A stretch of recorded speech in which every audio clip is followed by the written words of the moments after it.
दुनिया के कई देश युद्ध में घिरे हुए हैं। जहां रूस यूक्रेन जंग को 2 साल से ज्यादा का वक्त हो चुका है, वहीं हमास और इजराइल पिछले 6 महीने से लड़ाई लड़ रहे हैं। अब ईरान और इजराइल के बीच संकट उत्पन्न होने की आशंका बढ़ गई है। रिपोर्ट्स में दावा किया गया है कि इजराइल पर ईरान हमला कर सकता है। हमले की आशंका के बीच भारत, फ्रांस, पोलैंड और रूस सहित देशों ने अपने नागरिकों को इस क्षेत्र की यात्रा न करने की नसीहत दी है। उधर अमेरिका ने भी कहा है कि ईरान से खतरा वास्तविक और व्यवहारिक है।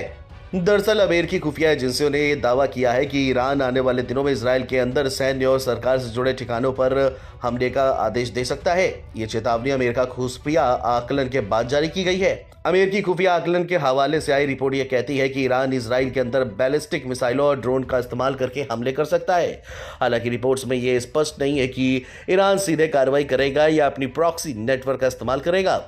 एक रिपोर्ट की माने तो हमला सैन्य और सरकारी ठिकानों पर होगा। सबसे बड़ा निशाना तेल अवीव में इजरायली सैन्य मुख्यालय को हो सकता है। दावा है कि हमलावरों के निशाने पर हवाई अड्डे, इजरायली संसद और यरूशलेम में प्रधानमंत्री कार्यालय भी हो सकते हैं। इजराइल और ईरान के बीच बड़े तनाव से पिछले सप्ताह हुई एक घटना है। दरअसल 1 अप्रैल को युद्धक विमानों से सीरिया की राजधानी दमिश्क में ईरानी वाणिज्य दूतावास पर हमला किया गया था। हमले में ईरानी रिवोल्यूशनरी गार्ड कॉर्प्स के अल कुदस बल के एक वरिष्ठ कमांडर सहित तकरीबन 11 लोगों की मौत हो गई।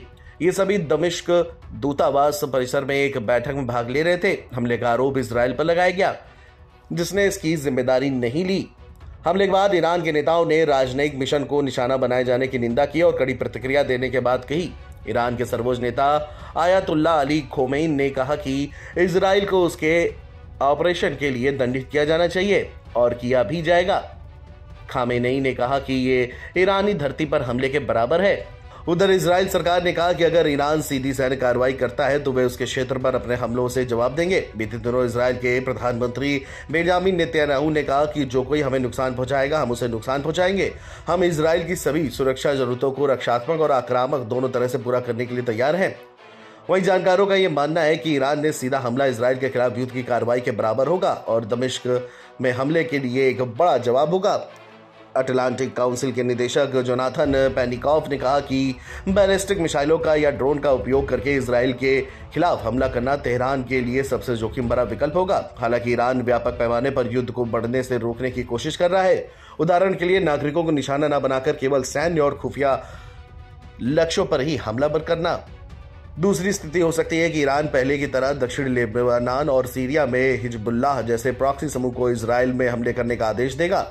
हिजबुल्लाह के पास शक्तिशाली मिसाइलों का एक बड़ा भंडार है जो इजराइल की वायु रक्षा, विशेष रूप से उसके आयरन डोम और डेविड स्लिंग सिस्टम पर भारी पड़ सकता है।